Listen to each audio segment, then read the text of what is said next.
Good evening, buenas noches. To my guest today, buenos dias, good morning.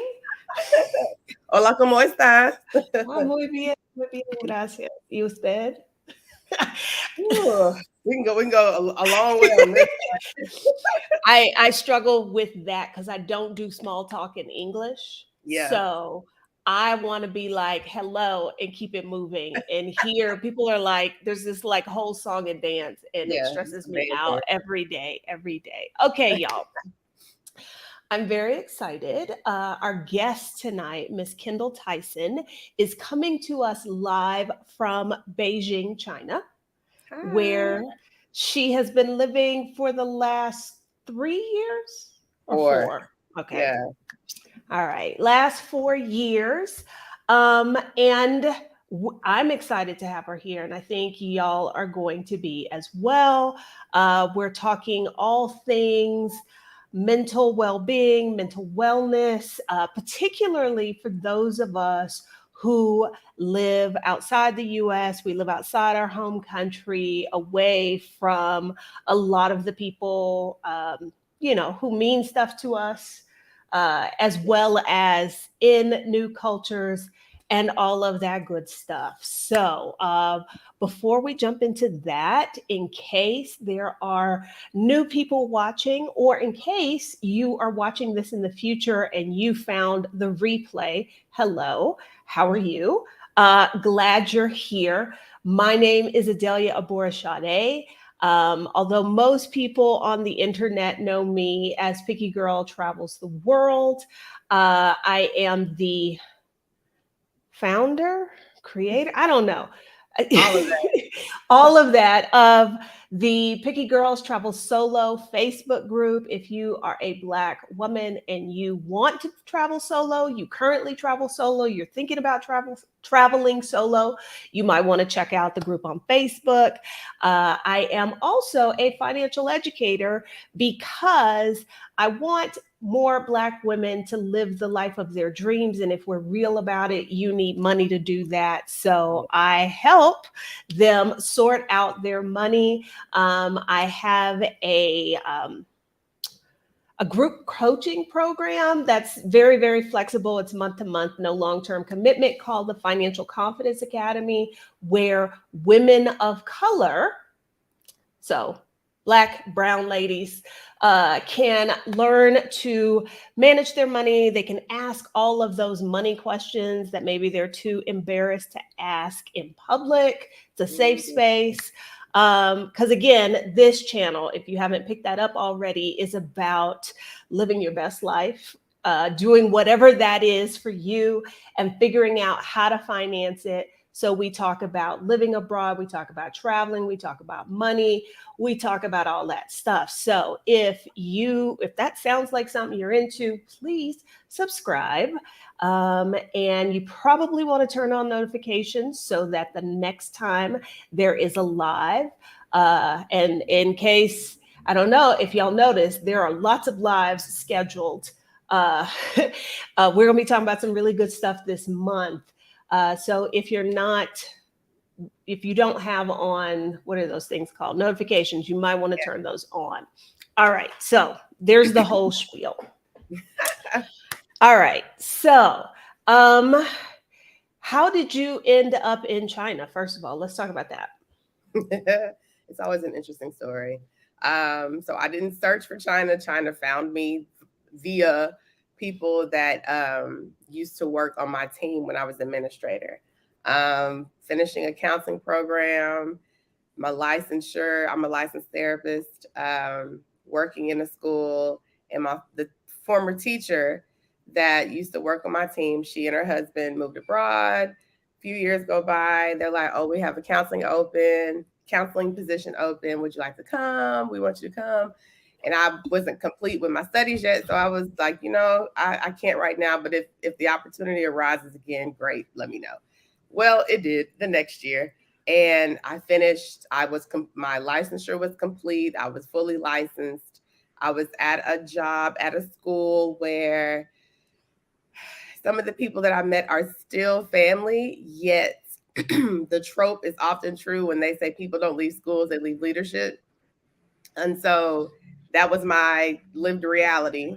And I needed a change. I thought that I was just going to move to another city in Texas. Nope. God's plan was for me to move to another continent. And and so I had an interview with my then boss while they were on layover in Tanzania. This was around Chinese New Year time. Had another interview that following week. I got news of getting the job on my mother's birthday. I moved to China. When is my China anniversary? August 7th of 2018. And so I've been here ever since. And it has been a wild ride laced with lots of lessons. And it's interesting. I was on vacation this last week. I just made it back to Beijing. And one of the things I really appreciate is the experiences that I have in the city are very varied. And I had a bit of a challenging experience coming back from Sanya 2 days ago. So China has taught me so many things about myself, but I wouldn't have it any other way. Yeah, it's been a life changer for sure. Okay. All right. Excuse me. Still with this cough. So, okay, so you are a licensed professional counselor. Yes. What does that mean? So I have completed qualifications from the state of Texas to help people with their mental health. And it's interesting. I'm sorry, my voice is so deep. I woke up just a little while ago. It'll kind of even out. So yeah, I'm licensed. I've completed all of the requirements to do ethical mental health here in the state of Texas. I'm also a certified professional school counselor, so I've passed, the comprehensive exams to do that. And to do those things, you have to have taught, at least to be a professional school counselor, you have to have taught for a certain amount of years. I think it was in education 10 years before I left the United States. I am starting my 15th year as an educator, and I don't do math. I became fully licensed in 2015, 7th year as a licensed professional. So that's one of the things when it comes to connecting with someone that is a clinician. We have all types of names, psychotherapists, LPC, LMFT. You have psychologists, psychiatrists. It can be confusing. Licensed clinical social worker. It can be confusing. So you got to do your research, but you want to make sure first and foremost that they are licensed, meaning they are governed by ethics, governed by a board in whatever state that they practice in. And so there are do's and don'ts that are going to guide their practice. And so that's really important. Okay. Auntie Lou asked if you were still in China. Yes, Hi, Auntie Lou. she is in Beijing. It is 7 a.m. in Thursday morning. Yeah. So she literally just got up to come hang out with us, which we appreciate. And I'm very glad. Very much we do. Okay, so I heard you say something about practicing ethical mental health. What is that? So being guided by ethics is how you are going to behave, what rules you're going to ascribe to. We have an ethical code that guides our work, what you do, what you don't do. And so our counseling ethics guides, the work that we do as clinicians, but you also have your state statutes that are going to trump ethics, of course. But it is kind of the way that I see ethics is like driving laws, right? Everybody may see things differently, but when you have a standard, that's the minimum, how everyone is going to behave. And I always say that you have ethics because at some point someone has behaved unethical. And just to have a baseline of appropriate and proper ways of, working with clients, running your business, maintaining records. And it really just helps you to stay on top of being the best, I believe, clinician that you can be. There's a lot to go over. And so it is ever evolving and constantly changing. Before the people that I know, myself included, it's a learning process. And so to do this work, you have to have a love of learning because the landscape changes all the time. But you definitely want to make sure that you're asking, if someone's seeking a clinician or whatnot, asking questions, about ethics and how people are governed and their thought process behind things. Because in our profession, people can do more harm than good, unfortunately. And sometimes, even with their best intentions, harm is caused unintentionally. So it's just really important to ensure that we're all operating from the same framework.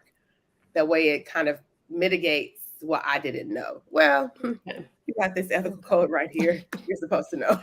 Okay. So, yeah. And so not only do you do counseling in the educational setting, you like see, or when you were in the US, you saw clients as part of your own counsel. I don't know the right terminology. So if I Okay. say the wrong thing, please correct me. But Okay. you like saw people who were looking for someone to talk to, therapy, what Yes. have you. Yes. So I'm a professional school counselor, meaning I do counseling within a school. I have the credentials for that. And I know just with my personality and the level of freedom that I like, my mother's a retired counselor as well. Um, I decided before I even started that if I go into being a professional school counselor, I know that's not necessarily where I want to stay forever. I want to be able to venture out, do my own thing, and so I took I took the hours to get my licensure, so I am a private practice owner. My practice is virtual, so I do work with clients. So as a clinician, I can live anywhere in the world. My clients have to be in Texas unless the state or the United States passes like portability laws, meaning our licenses can travel across state borders without like, extra fees and things of that nature. So they'll recognize our licenses, let's say in Texas, maybe in California. It's not there yet. I'm hoping that it does. So I have my own private practice. It's virtual. I do a lot of consulting work. I do workshops. I, write journals. I'm working on a book right now. And I kind of just realized within the since I started my show, that working with expats, mental health, all the stuff, the identity that I even occupy myself is a really important, niche market. And there's a lot of questions there. So yes, I work with individual clients in the United States. I do support groups here in Beijing. I've collaborated with businesses on their platforms, and I've done workshops. I've done a lot of things, and that's one of the things I appreciate about this profession is that I can be as varied and flexible as I like, which is something that's important to me because I get stuck in a rut, I get bored very easily. So I need to have variation in what I do. And this career, this profession really affords me the opportunity to do that and to do it from anywhere. Okay, you said a lot of things that we're I gonna kind of do. I'm come so back. sorry. No, that's fine. We're gonna come back and dig into some of those. Okay, so you Okay. mentioned your show, your podcast. Let's talk about that for a second. Okay. What's it called? What's it about? Who's it for? Okay. It is called, now I did a rebrand a few months ago. It went from Black and Abroad, but I don't want to encroach off somebody else's already hard work. I wasn't aware of that. And I rebranded to the Black Expat Experience. My list makes it hard to say that a bunch of times. And so the show it chronicles, it highlights the lived experiences of Black expats, nomads, study abroad students of the diaspora. So no matter where you're from, if you're a Black individual living abroad, the show is meant to showcase your personal experience with your decisions to move abroad, the genesis of your journey. What does that look like for you? How's your life been impacted? And there's always anything that I do is going to have a component of mental health intertwined. It'll be the focus. And so we discuss kind of like the historical understanding an individual has of mental health, mental illness, any prior experience, personally or vicariously, with mental health that really shapes their current attitude about seeking help. What does seeking help mean? What does that landscape look like, in the country that you're choosing to live in? What resources are available? Like, what are your attitudes, and how has your actual life been impacted regarding mental health as you've moved abroad or made that decision? Excuse me. And knowing that as a people that really thrive in community, another aspect of the show that I do is to really highlight once you've chosen to move abroad, how have you, delved into creating your own chosen family, built your community to kind of help to push forward you being the best version of yourself. How do you give back to your community? That service learning, right? What are we doing? Who are we collaborating with? What are we putting back out into the world that's going to further support the mission of helping other Black people be their very best? And so that's a whole lot as I listen to myself say that. But I believe in being thorough. So no, and that's why I like talking to you. That's why I like talking to you. Oh my gosh, we have so much fun, right? Yeah, there is a link to Kindal's IG, to her website, and to her YouTube, which is that's one of the places they can catch episodes of the show, correct? Yes. Okay, so I believe I was on top of things, and I put that in the description. If it's not there, somebody's going to let me know. Okay, so now being an expat yourself, yes. I mean, because you were already working in the mental health space before you moved abroad. Did you expect to venture into these other things outside of your regular work life when you then became an expat? Oh, for sure. For sure. I am blessed with the gift of idea generation. And so there was always this thought of, I would say more so when I got here and I got settled and I started experiencing life as a Black woman in the country, it just started to hit me. I know that there are other, because I'm pretty self-aware. I know that there are other people that are having similar experiences, really trying to adjust and take care of themselves. And if I'm struggling a little bit and I have the tools, then I can only imagine how others may be feeling that may not have the ready access or understanding or knowledge to be able to support themselves. So the ideas just started coming. What can I do to create spaces for people to commune, to support one another?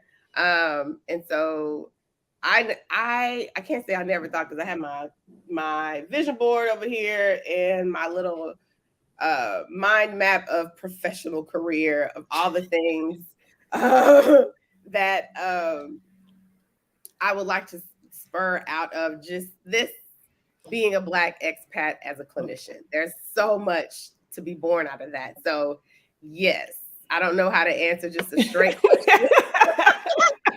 Oh my God, I wish I did. I don't have that gift. No, that's perfectly okay. One of the things you said a little earlier or before when I asked about the work that you do, you talked about as expats, as travelers, Black folks around the world, there are lots of questions that people have. Yes. Can you talk about what some of those questions are? Yeah. When it comes to, are we speaking in regards to mental health or just in general? Yeah, mental health, how that works. Because you mentioned that you're licensed in the state of Texas. You can be anywhere as a clinician, but your clients should be in the state of Texas. And now that I'm processing that in my brain, I'm realizing that when I was in therapy in China and my therapist was in Dallas, I don't know I mean, maybe because I have a Texas address, Uh-huh. we were okay. I don't know. Now that I'm thinking about it. That's the interesting part. The international thing is it's still burgeoning. So it's really understanding what are the laws where you are, right? Because one of the most important aspects as clinicians that we have to have a very deep understanding of is client safety. And so that's why you may have some individuals. I mean, I have a therapist and we, talk, once a month, and she's not here in China, but I would say at this point it's more like coaching, because there's a lot of self work that I can do on my own, right? But it's really to understand if I'm supporting this client, are there resources available where they are in the event that they're in crisis? And so some of the things that you would do in the States, you definitely want to replicate if your client happens to be somewhere else, but you have to take a look at the statutes and guidelines of where the client is going to be. And internationally, that can be a bit of a blur. So even just with myself, I do more if I'm working with people here, looking at the laws that China has, which aren't many. China has a very skeletal infrastructure when it comes to mental health, but it's growing. They're understanding that there's always been a need for psychological support here, but it's really having an ethical understanding of laws, statutes, where you live, where the client lives, because one of the tenets is do no harm. And that's really important, the harm reduction. So I don't even know if I answered your question when I think about Well, it. Did I? yes, you did, but then that then spurred more questions. Um, because I think this is, at least because I have lived it. Well, first of all, before we do that, you made the comment about like there aren't many laws in China, but there's a need for it. And I'm thinking that's a country full of traumatized folks. Hell yeah. Uh, and my brief 2 years there, my observation was mental wellness was get up and get your ass to work. Like Listen, we don't do that you here. turned So up. You got food, water, clothes, somewhere to sleep. you I've good. done what I need to do as a parent. But the other thing I was going to say is that being someone who was living outside of their home country and felt the need to see a therapist, it was tricky finding someone who would work with me. So Yeah. I don't know if you've got any suggestions, any tips, whatever, but we're open to it. Yeah, and so it was tricky because of the ethics behind it, right? We are held liable for the work that we do, as we should be, right? Because we're supposed to know better. So there's, especially when it's virtual, you want to really do a good assessment of clients that you see to ensure that that platform, that particular modality is right for them. So one thing I would offer, listeners is to really identify what is it that, one, how are you experiencing life in the present? What's your pain point? What are you finding to be challenging? And you do not have to be in crisis to seek therapy. When you have life transition, moving abroad, seek therapy. When maybe you're getting married or divorced, having kids, or just literally living life as an individual at this point in time, there's a lot to be able to process. So really getting a firm grip on what is it that I need in this moment, and who's going to be the best fit for me. Finding a good therapist that you can build a quality rapport with, where you can be vulnerable and feel psychologically safe and really do the deep work, is really important. And I liken it to trying on shoes. Some shoes look amazing on display, but they're hell on your feet.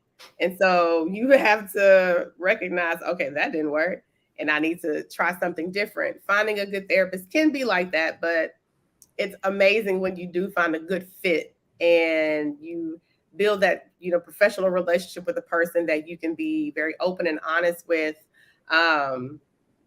And so that's one of the most important things for you to do, is to do your homework. do your research, right? If you're looking for someone, you want to, look on their sites, identify what are their theoretical leanings, what are their specialties.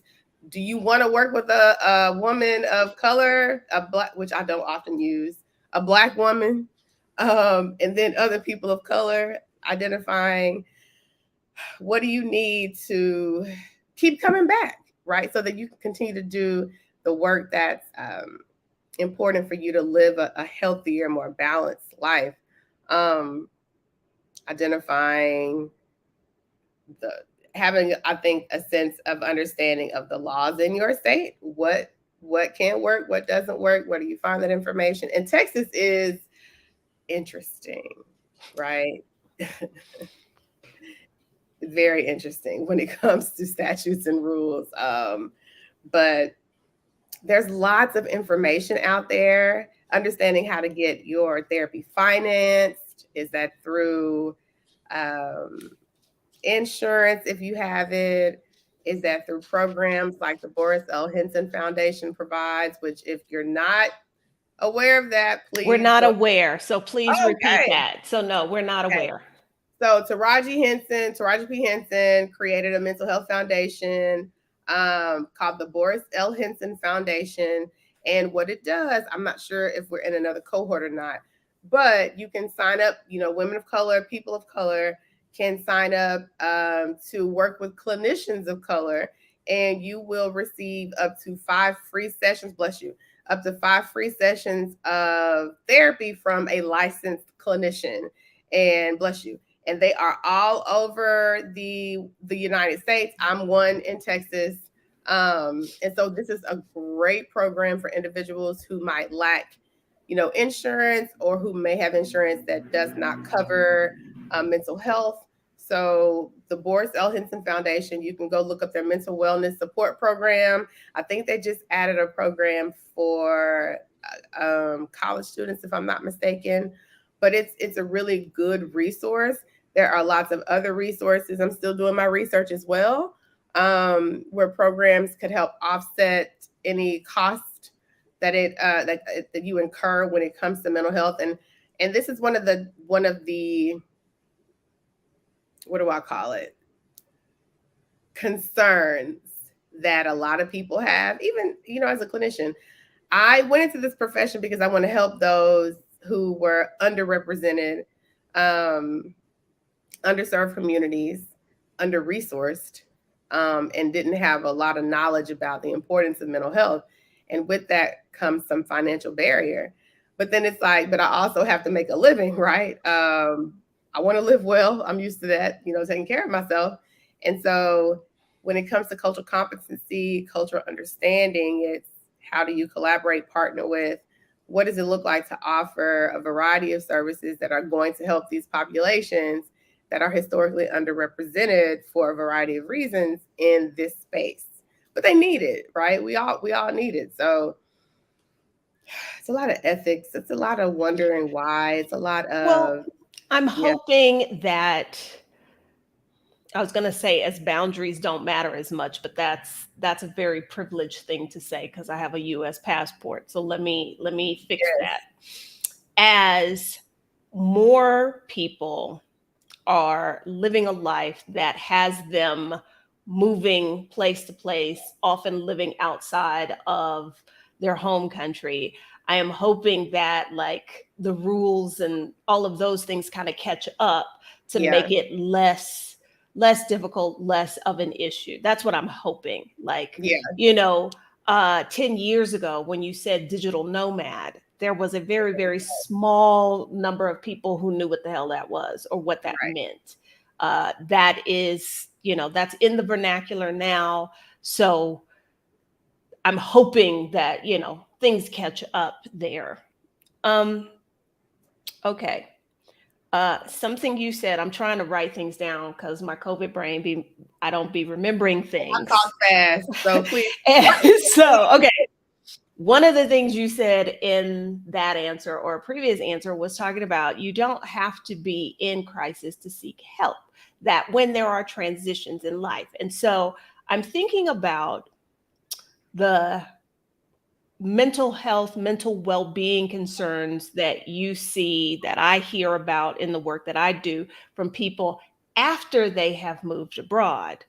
And like if they had gone to see somebody and talk to somebody before they made that transition, do we think like there may be less issue on the back end? That's an interesting question. Yes, maybe. However, sometimes the things that plague you don't have an opportunity to come to the surface until something else happens to trigger whatever response that might be latent, that might be pushed so far down. And then something happens, and then you're reacting out of a traumatic experience, or um, reacting to having to survive on your own in a new country, adjustment, and you're without your long held support system. It's the nuances of being abroad and really just kind of coming to terms with a decision that you made and all the realities that come, into play with that. So it's kind of easy it's easy to say, well, had you just gone there beforehand, maybe that, and that's not necessarily the And case. no. Okay. So it wasn't exactly fair for me to ask No, that it's question, completely fair. It's completely fair. It but is, it but doesn't have a simple answer. there's never a simple answer when it comes to mental health other than go to therapy. But Okay. then doing that is like, how do I do that? And that's not simple all the time. Okay. Well, I'm just thinking like our Black Utopia says that, preparing to make the move, broken down so many times, I can't even count. I think Yeah. about the clients I have who often talk about, like fear and apprehension, and there's a lot of anxiety. And I'm gonna be real, it never really occurred to me that like, maybe you should be talking to a professional Yeah, because this is a big transition. Um, exactly. Can I expound upon that just with what the viewer just stated, and what you're sharing is a lot of times it doesn't hit you until it hits you, and you don't know how that's going to manifest. Because when you think about it, choosing to become a nomad, an expat, studying abroad, you're really bucking traditional ways that we've been told that we have to exist. It's an exercise in independence and choosing your own path, while maintaining a connection to your source, I would say.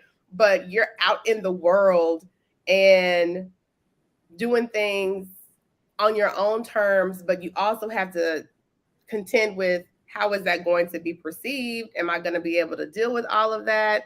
Um, and so being able to pack up your life, all the nostalgic things, all the unprocessed things that come up for you, people's attitudes, interpretations, advice for what you can do. That is a lot of stuff coming at you at one time, paring down, really coming to terms with, am I really doing this thing?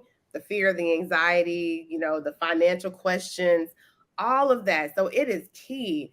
It's a huge life transition. So to honor your previous question, yes, I would say as you are in preparation to make this huge step, which I think is an amazing thing, work with someone to help process the thoughts, the feelings, the emotions that are accompanied with it, to kind of help you to begin to trust yourself a little bit more, parse through all the decisions, because it can be really overwhelming.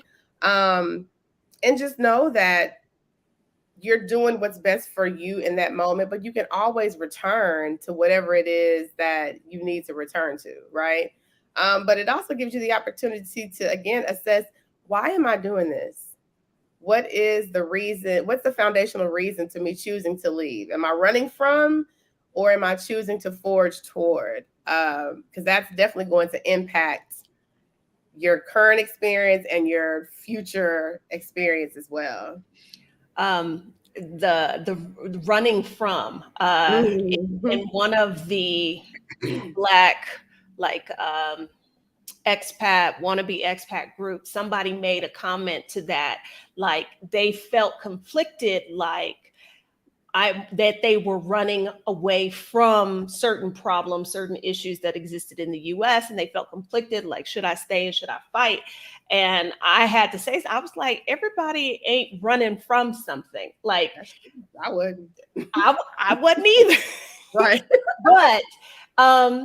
But to be real, there are people who maybe feel like this problem exists, and if I go there, I can get away from it. It won't follow me. And too many times we find out, no matter where you are, or no matter where you go, there you are. Exactly. Yeah, that is a really pregnant situation, because I want to escape, the racism, the sexism in America, the trauma in America, interviewing a lot of people. These are the things that I hear, right? I want to escape just the feeling of like the rigmarole of every day and not being able to live for myself, or things of that nature, or whatever else people are choosing to move on from. But there also has to be a balanced understanding that you're moving to a place that is not your home. And so you do not know what is present when it comes to the lived experiences of other Black people in that country. And as a guest, I think it's really culturally important. It's important to have a good cultural understanding of the lived experiences of individuals. Because while you may be Black, I don't know, sometimes it feels like a struggle. I hear of all the things that are happening, or the attitudes that are surfacing in some places in Mexico, as far as like gentrification and Americans coming, and certain Americans aren't having a good appreciation of, their new life, and are, like bucking cultural tradition, right? We're not trying to Christopher Columbus a new place. But I just ask that people, again, you assess, why am I leaving? And if I am leaving because of something that's happened, things that continue to happen, is there a way for you to work with someone to kind of process those situations? Are there resources that you can be connected to? I mean, and you can still choose to, to move abroad. I just would encourage people to do it more out of a space of abundance and not a space of lack. I'm lacking certain things, so I need to leave here so I can find it here. Well, you get there, you're going to encounter other problems. Maybe it's a language barrier. Maybe it's taking a while to set up community. Maybe it could be a variety of things, but it's really having a foundational understanding of my reasons why. Is there someone that I can work with that's going to help me to parse through these things that I think are going to be better over here? But again, when you get there, other things will surface. So you can't escape life. Life is going to find you, but it's also understanding that hopefully you have the resources, or can connect with the resources, that's going to allow you to step by step work through whatever does come up, because it's very difficult to do that in isolation. And oftentimes when we move abroad, we have periods of isolation because it's new, and it takes time to build community. And so if you're in that phase, in addition to working through all of the thoughts and feelings and emotions that come up from leaving, that can be overwhelming, and it can make your time abroad a little bit more difficult, which I think at some point will happen, because that's just, what it is. But it's you're able to get through it with the right support. Okay. And so I was going to ask, like, what are some of the things potentially that people could run into on the other end? And you mentioned like feelings of isolation. And then I'm thinking about the fact that you moved to China as a Black woman. Oh, Lord. And so I'm thinking that you might have some personal things you can reflect on or share from. Yeah. So I would say some of the challenges that I hear from other people and that I've experienced myself, it is being a Black woman in this city. It's feeling like a spectacle, which I hate. Point blank, period. The stairs, it took me a while, to get used to it. I don't even think I'm still used to it, but really, understanding, well, people, they may not have seen people like you. Because I'm Black, there's lots of people from African nations here, but I'm Black American. It's a very different experience. We have a lot of commonalities and similarities, of course. Dealing with overt racism that other people do not understand, other people, namely from European or heavily white. I worked with a lot nation. of white South Africans, and That too. they were like, "What? Really?"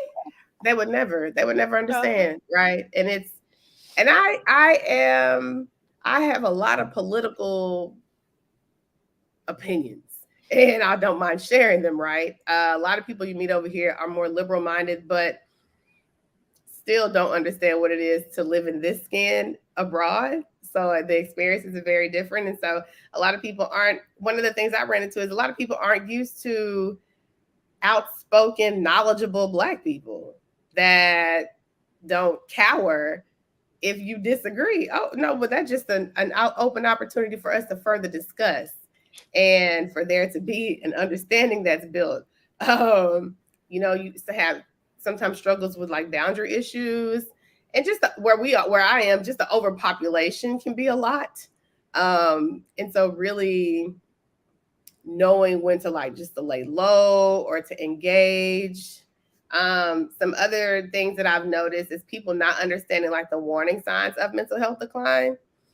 When the weather changes, I literally every year around November, one, because I love Thanksgiving. It's my favorite holiday. And it's when it starts to get really cold, I get seasonal affective disorder. So I get really depressed. I don't want to deal with nobody. I don't want to talk to nobody. I want to go home, hang out with my family and my nieces. I come out of it, obviously. But people not having an understand, they know how they feel, but they don't necessarily know what that is. So there's a lot of anxiety, seasonal affective disorder, depression, and other, some other individuals may have more debilitating mental health challenges.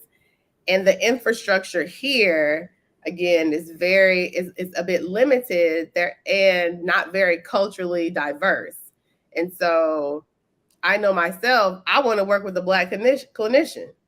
And then I go down like I would say the ladder of, so if it's not a Black woman, is there a Black person? If there's not a Black person, is there another woman of color? Because at least there'll be a woman. And that's just the way that I choose to, select people to support me. But that's not available here.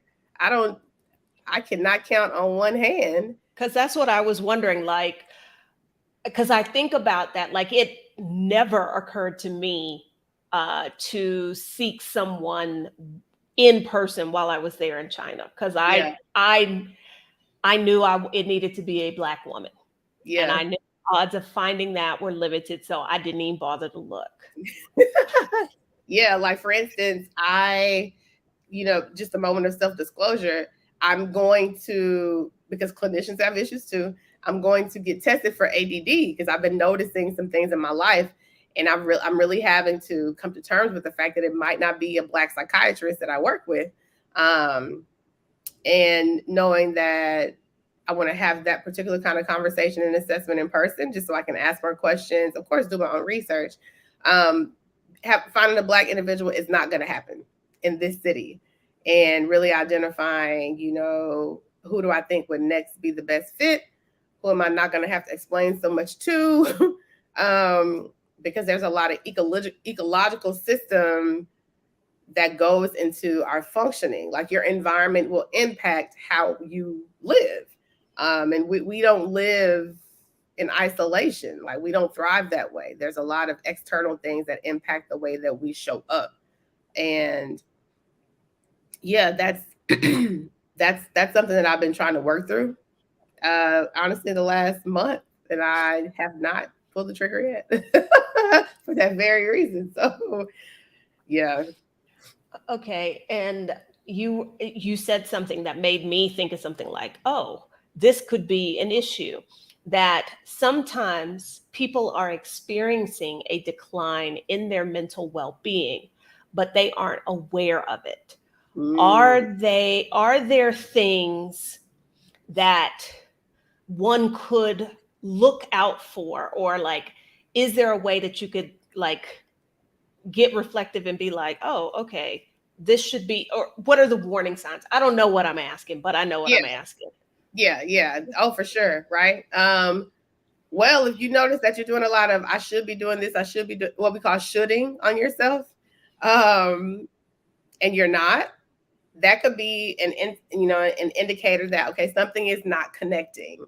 If I'm struggling to show up, to engage, to complete things at the rate that I once was, if my ability to function has declined, if you are oversleeping or undersleeping, sleep is literally the thing that you need to be able to function. People don't understand that. And so for these folks are like, I sleep when I die. Well, if you don't sleep, that might be sooner rather than later. hasten that, unfortunately. So getting a good, 7 to 8 hours of sleep every night, like consistent sleep, is key to psychological functioning, bodily functioning, crystallization of learning, all of that. So if you notice that you're oversleeping or undersleeping, if you're overeating or undereating, if you are feeling withdrawn, so kind of like if it's like a 180, if I'm out there, I'm engaged with people, but all of a sudden it's not even all of a sudden, it's like a slow crawl. I don't want to be around nobody. I don't want to go anywhere. I don't want to talk to anybody. I just want to be by myself. That isolation, that withdrawal, that's a huge determinant of a potential struggle with depression or anxiety. If you're having suicidal ideation, if you're having thoughts of suicide, right? If you're making plans about suicide, you need to seek help immediately. Be the clinician, Black or not, right? That is a warning sign for sure of a serious, it's a serious indicator of mental health decline and depression for sure. If you really notice that your ability to concentrate, you're struggling with focus and getting things done. It's difficult for you to do simple tasks that you've been able to complete before, feeling scattered, if disorganized, if you look around and your place is just a mess and you're struggling with your everyday duties, that's another indicator that, okay, maybe something is just a little bit, off. If you feel really moody, if you notice that there's a lot of fluctuation in your emotions and you don't necessarily know, there's always a reason why. People are like, well, there's no reason. Yeah, there's a reason. You're just not aware of it. I think that's the thing, is that it's a lot of what you described. We just kind of be like, oh, well, that's just what's going on now, not thinking that there is a deeper cause to Always. what's making that manifest. Yeah. Greta was wondering, is BetterHelp or services like that, are those available in China? So I'm about to hurt somebody's feelings right now. Greta, I appreciate your question. I do not know if BetterHelp is available in China. I know people here that do use the service. However, I don't necessarily endorse working with like the big box mental health companies. Their attention to detail, you don't necessarily get the, I'm trying to be as magnanimous. I've been saying just make it plain. You may not get the ethical, in-depth support that you deserve. With the big box companies, there's a lot of, I need the numbers to get the money, right? And I mean, people got to make their money, but not at your expense.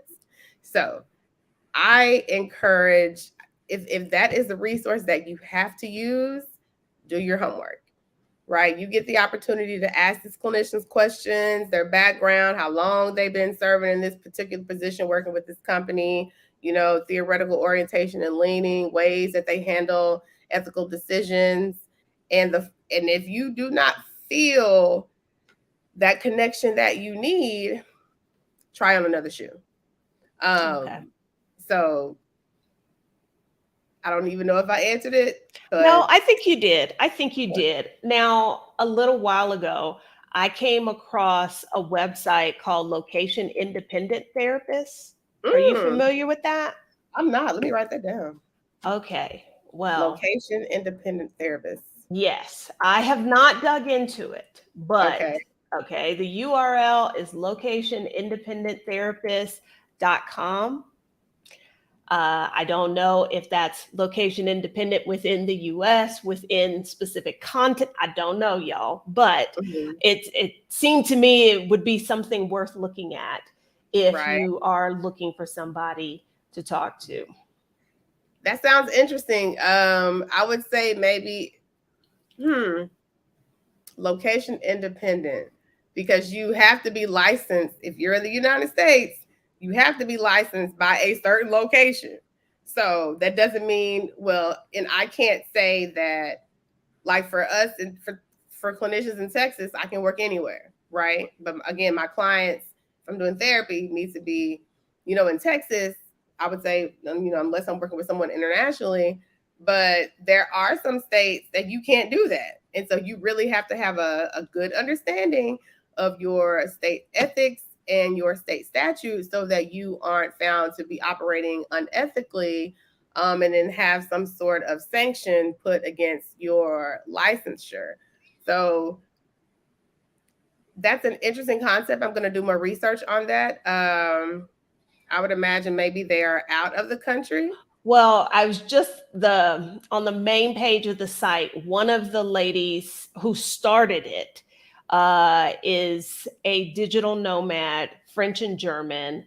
The other woman was they're both mental health care providers. One of them is American and have repatriated, but it has a function on there for find a therapist, but I didn't dig into it. But Okay. something you just said, you said because you are licensed in Texas, you can live anywhere. But if you are going to provide therapy for someone, they should reside in the state of Texas. Yeah. Can you provide other services beyond therapy? Oh yeah, yeah. I do coaching. I do group support. I'm working on a program right now, which is taking me forever because I'm struggling with focus, to support, like provide group support to expats, right? No matter where you are. Um, Coaching services when it comes to mental health and wellness, for expats, which can be anywhere. Workshops when it comes to educating you on ways in which to care for your mental health. I can do that for anyone, anywhere in the world. However, when it comes to, if I am working with you and I'm diagnosing you, if we are working through things like suicide, maybe dealing with, the manifestation of untreated bipolar disorder, things of that nature, if I'm providing therapy and helping Okay. you through traumatic experiences, that's not coaching. There's a difference. Um, Okay. so as a licensed clinician, I can do all of that and provide coaching. Like I don't have to do any external work or, get a certificate from any external program to provide coaching, because that is literally baked into the work that therapists do. And that's why I have people, when it comes to mental health and wellness, I don't think there's anything wrong with working with a coach, but there has to be a clear delineation of if you are looking at how to get things done, that's more of the coaching. But if you're looking at the underlying factors that are causing certain symptoms to appear in your life, that is therapy. And you need to be with a therapist if you're noticing that you're moving more into I need treatment for anxiety, I need treatment for depression, as opposed to help me learn to set goals with my behavior modification, things of that nature. That has to be very clearly delineated, for individuals that are seeking support. Thank you for making that differentiation, because I think, I know I needed it, and I'm sure folks who are watching this needed it, because that is not always clearly explained. And so another thought I had was, it might be a good idea that if you are wanting to talk to somebody, that maybe you are seeking coaching or workshops or whatever, but the person providing them be a licensed therapist, psychologist, what have you. They Yeah. can't give you therapy, but at least as you are getting the help, and if in the process you're discovering like, oh, there's some deeper things here, they Yeah. are at least knowledgeable enough to be able to say to you, you need somebody who can do XYZ, who is licensed, that sort of thing. That's my thinking on that. Yes. I'm glad that you said that. So let's just say once I complete this program, people are showing up where I'm educating you. I'm providing you psychoeducation on anxiety, which is one of my specialties. So what does it look like? How does it manifest? What are some ways to work through it? And an individual notices that there, like you said, there's something that's more deeper that continues to trigger their anxiety, or maybe they're experiencing panic attacks, or they're having some symptoms of OCD behavior. Then I would say, if they were to come and ask me, I would say, well, it seems like, what it is that you're describing, you're experiencing is beyond the scope of what I'm trying to offer you right now in this coaching particular situation.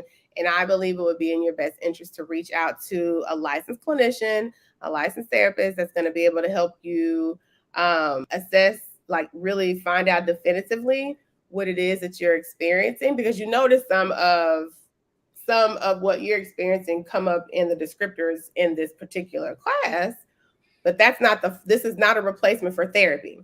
So I want you to go to an actual face-to-face, if you can, virtually, because that's where I'm the most comfortable right now, and be able to work through intimately with a clinician that is skilled in with this particular type of diagnosis. So yes, it can open the door, which is the point, right? It can open the door for somebody to have a deeper understanding of, oh, I never thought about that. And yeah, that sounds like what is happening in my life. Okay. Part of that barrier has been broken. So I would hope it'll be less challenging for someone to make that step to go and find a clinician. But yes, that's kind of like the sequence, I would say, that could come out of that. Okay. And anybody that is ethical would not try to blur that line. Okay. Unless they're qualified to. And licensed to do so. Exactly. Okay. So I have moved abroad. I'm struggling sleeping. I find myself isolating. Okay. I want some assistance. If I am open to the idea of looking for someone in the country I am in, or maybe there is a way that I can see someone virtually, how do I know what I should be looking for? Do I want a counselor? Do I want a psychiatrist? Do I want a psychologist? Like, how do I know who I'm supposed to be looking for? Okay. Honestly, you could work with all those people, right? But the difference is a psychiatrist is a medical doctor and the only individual in the helping professions when it comes to mental health and that can prescribe medication. So if you are someone that has just recently received a diagnosis of, major depression, you would go to a psychiatrist to receive medication if that's what you and your clinician have determined is part of your treatment program. The psychiatrist is the only one that can prescribe you medication in addition to, therapy. Most psychiatrists I work with, some of them do the day-to-day stuff. A lot of them don't. And they would suggest that you get a therapist like myself, a licensed psychotherapist, to work with on a weekly basis, behavior stuff, working through the thoughts, the feelings, the past traumas that come up that are manifesting in this behavior. A psychologist is an individual that I would say, from my understanding, there's more of a medical model of treatment, more assessment, and things of that nature. They still do provide the day-to-day services when it comes to treating mental health. But there's more of a clinical understanding and model that they are ascribing from, right? When it comes to, people like myself, licensed professional counselors, or what we call psychotherapists, or licensed marriage and family therapists. Obviously, marriage and family, if you are having marriage issues, particular family issues, and you want someone with really innate knowledge of those particular systems, go get you an LMFT. But they're still like on the level of, where I am. I would say a psychologist is too. It's just on like the other end. Your LPCs, your licensed clinical social workers, master social workers. Am I missing anybody? Like the acronyms can be challenging because there's a lot of them. But we're more so of the wellness model, right? We're looking at what are the ecological factors, environmental factors that are impacting your life and manifesting in the symptoms that you're experiencing. What type of behavior support do you need? Do you need assistance with creating like behavior plans for yourself?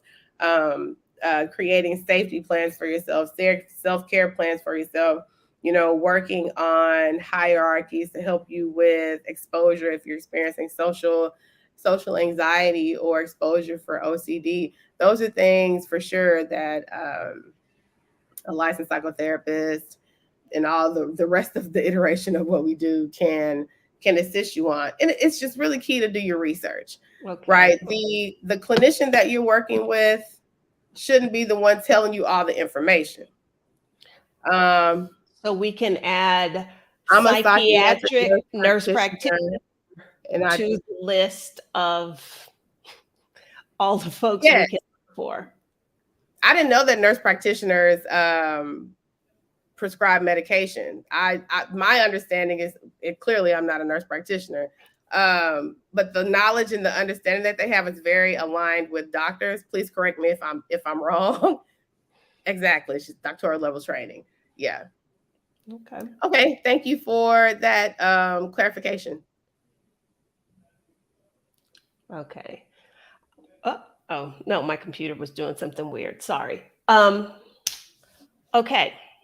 So I guess that gives me, if I'm in that situation, that gives me some things, because I see posts in the various expat groups I'm in. And I've always wondered, because people will say, does anybody know a therapist, which I think is the generic term for all of those people we just talked about. Yeah. Or I will see posts where people are specific. I need a psychiatrist. I'm looking for this. I'm looking for that. And I always wondered, well, how did they arrive at that's what they were looking for? Yeah. But maybe through their own research and that sort of thing. Yeah. Yeah. If they're taking medication, psychiatrists for sure. Okay. Yeah. So I am a digital nomad. I'm living abroad, or I'm getting ready to make this transition. What are some things that I could do to help maintain my mental wellness in my new environment? One, I would say get organized, make a plan, identify, as clearly as you can the steps to the process, making sure like your documents and all that stuff is in order. Organization is akin to calm. So when you have a plan, it can't be a disorganized process, because that already is going to create stress and anxiety. So to the best of your ability, I would say get organized as best you can. And again, I would identify a clinician as you're going through this process to be able to help you, really just come to terms with what's your why, what are your expectations for this move, what are you hoping to move into, as opposed to What are you leaving, right? The absence of something. What is it? What's the presence of something that you're seeking? And how does this decision help move you toward that? So when you are really thinking about, well, I'm moving toward more financial security, I'm moving toward more freedom, I'm moving toward more travel, more of a, more of, an independent lifestyle, then you're looking at it from, again, a place of abundance and not lack. And it reduces like the stress that you experience, as opposed to, I need to get away from this. Okay. But so So work reduce some stress. right. So exercising, of course, you want to make sure that you are taking care of your basic needs throughout this process. It can't all just be work, work, work, work, work. You have to have downtime. Clearly, it's what my shirt says. Rest is an essential element of excellence, right? If you are trying to operate at the highest rungs possible, you need to incorporate rest. Rest can look very different for everyone, but taking breaks as you are working through this, because things will come up. So if you can outsource any type of support, meaning moving or financial plan, what you do that, right? Especially if you can afford it. It kind of takes the weight off of you having to shoulder the burden yourself, and that way you're collaborating with others to help clear the path, and again, set goals that are going to help move you forward. It was something else I was just thinking. What was it? I just completely lost. I mean, goal setting. Set your goals. I'm a big proponent of quarterly goal setting, meaning doing your goal dump. You got your 3 months.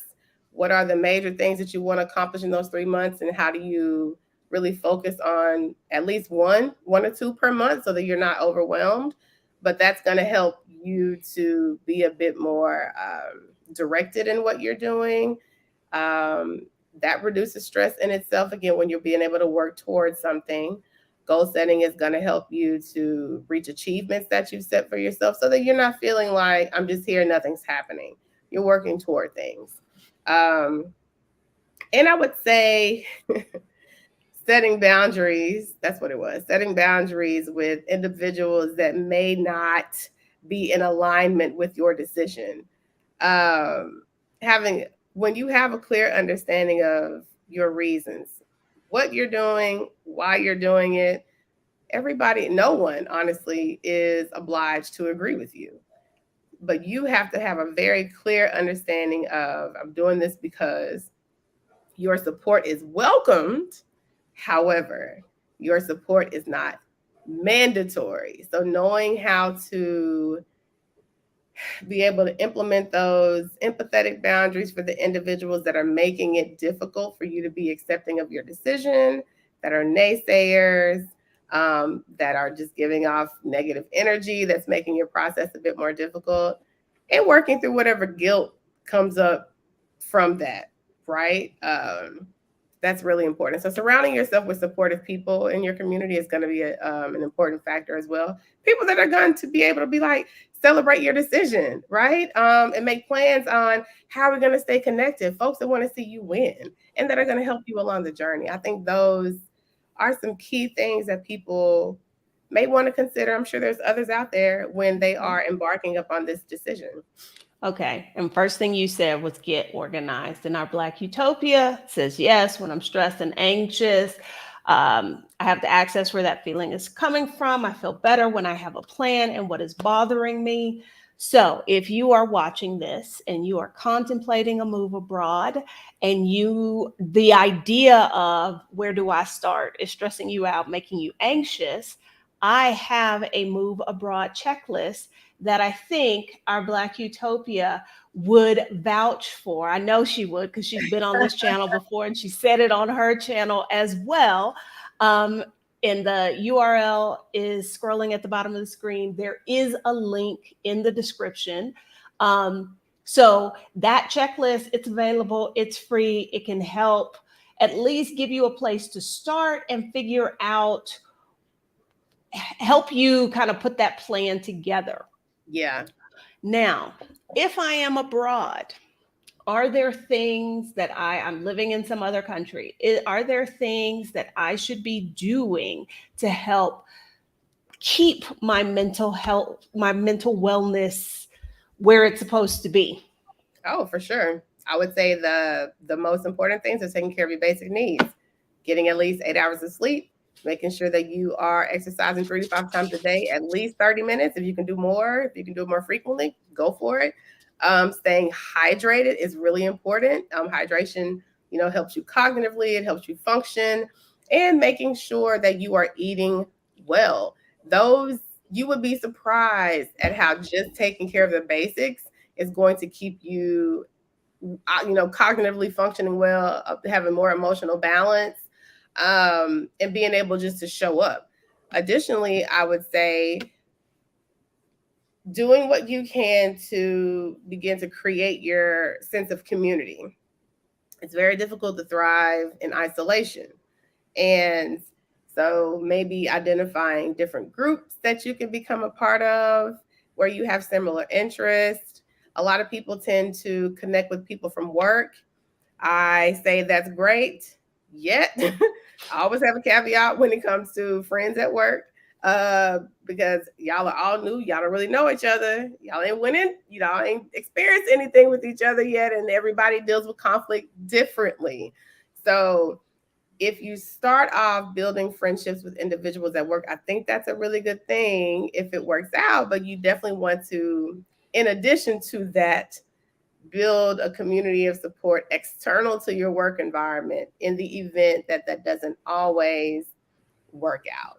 And I would additionally say, go ahead when you move abroad, if you can, get your support team together, your doctors, your dentist. If you can find a therapist there, or you have one, or coach or something already, you want to make sure that you have those individuals secured, because taking care of your health is important too. Making your regular checkups and things of that nature is going to help you to sustain yourself while you are living abroad.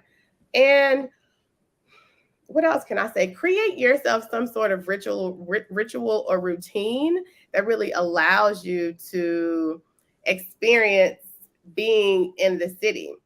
There's also an element of learning to let go of the need to control things, because you're a guest, and the country that you're choosing to move to is going to run whether you agree with what happens or not. So how do you immerse yourself in the culture? How do you improve your culture competence and cultural humility to really respect the culture that you're living into, so that you can enjoy it more? That doesn't mean you have to agree with everything. But if you are going to a country and you're constantly fighting against the way that they live in their country, you are going to have a headache all the time and be stressed out and pissed off. So Yeah. I yeah, yeah.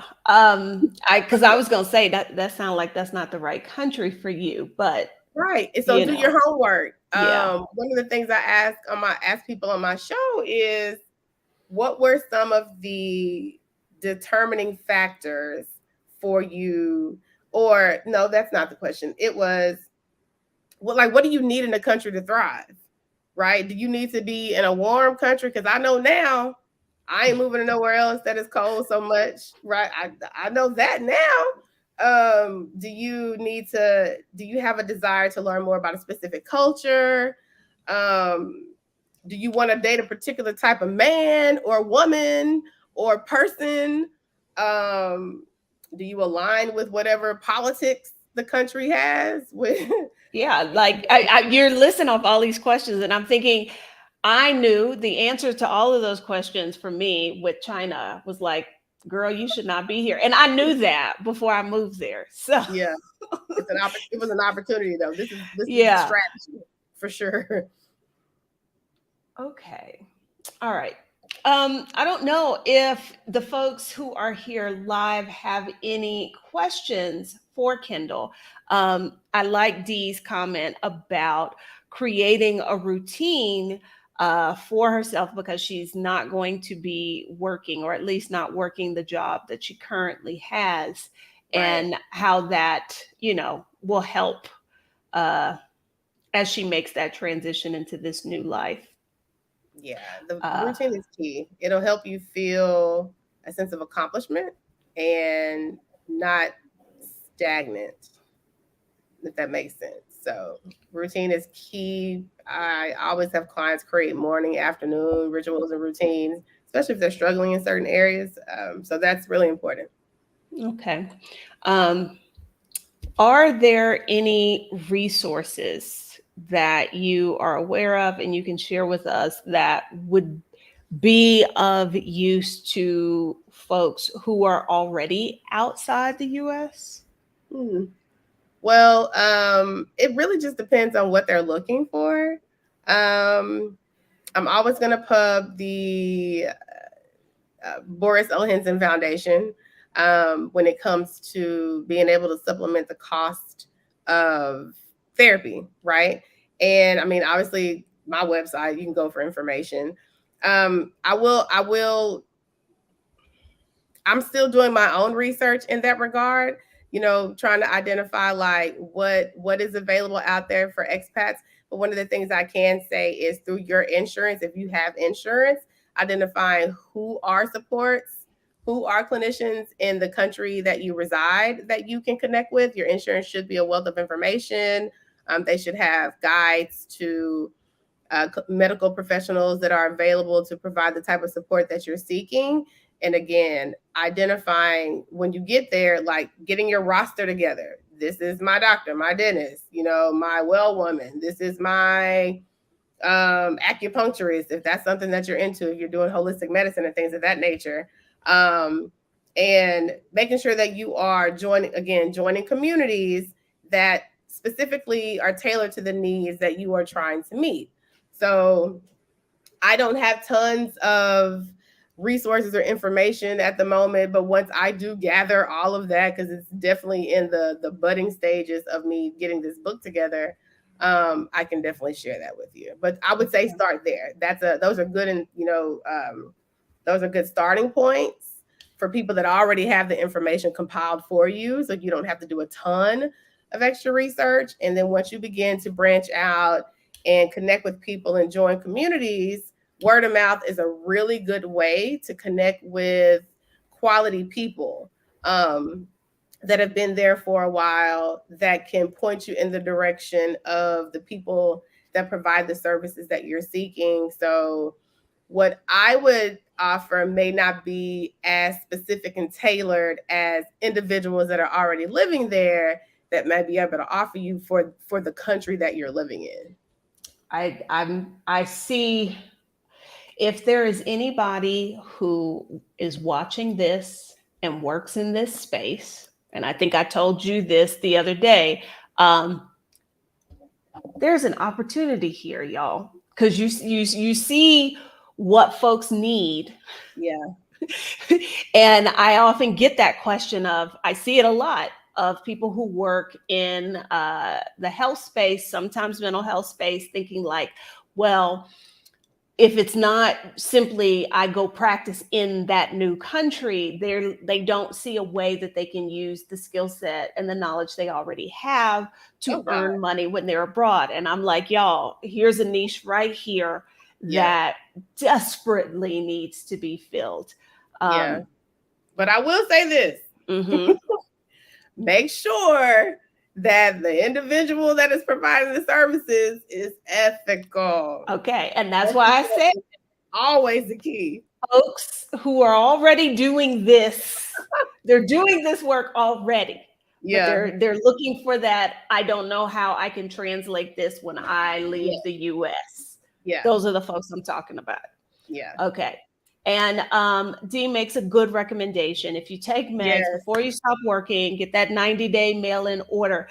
And I would also say, even if it's not an issue of stop working, but if in the US you have some kind of insurance coverage, getting that before you go to the new place, because it's going to take a little while for you to figure out, are the drugs available under the same Right. name in the new country? Are they dispensed in the same way? Because there's a lot of stuff here in Mexico that is over the counter that is not over the counter elsewhere. Yeah, I think it's a little bit more lax in Mexico, which is why some people go to Mexico to get their medication. There's less barriers, but that is one thing: is prepare. That's why or get organized. Prepare for the things that you're going to need that you may not be able to receive readily when you're in the new country. And again, doing your research to make sure that you can get whatever it is that you need in the country that you're moving to, because certain countries have different attitudes about different things, and that's really important for you to know. Yeah, this wasn't a mental health thing, but I injured my shoulder and got to see a chiropractor in the US and then in Mexico. And I was like, fine, I'll just, get a chiropractor in China. Apparently, that's not really a thing. Acupuncture. Yes, acupuncture, yes. A chiropractor, no, I couldn't. There was not a single one in the city I lived in of 8 million people. Wow. The closest I could get, there might have been one in Nanjing, or I'd have to go to Shanghai. And China is a place with a low cost of living. We were talking about $150 USD. I see a chiropractor here for $25. Like, so everything. Oh my Yeah. God. Yes. So when I saw, because the whole summer I was in Mexico going to the chiropractor, get back to China, like they gave me a disc with my scans on it, all that. And I was like, okay, fine, I'll just go to a chiropractor here. And then I discovered that is not a thing in China. The only people who did it had been, of course, educated outside the country, and they charged an arm and a leg to do it.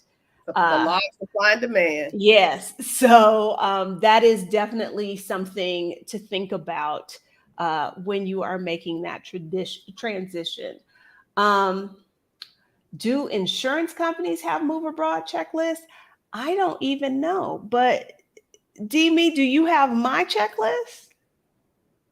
I don't know if they have move abroad checklists, but there are some insurance companies, like my insurance company offers worldwide insurance. So every company doesn't, and they will vary. So it's really important, use your checklist. But if you're moving and your insurance does offer worldwide insurance and it is cost effective, I suggest that you get that and you identify what does it cover? Like, how are you protected?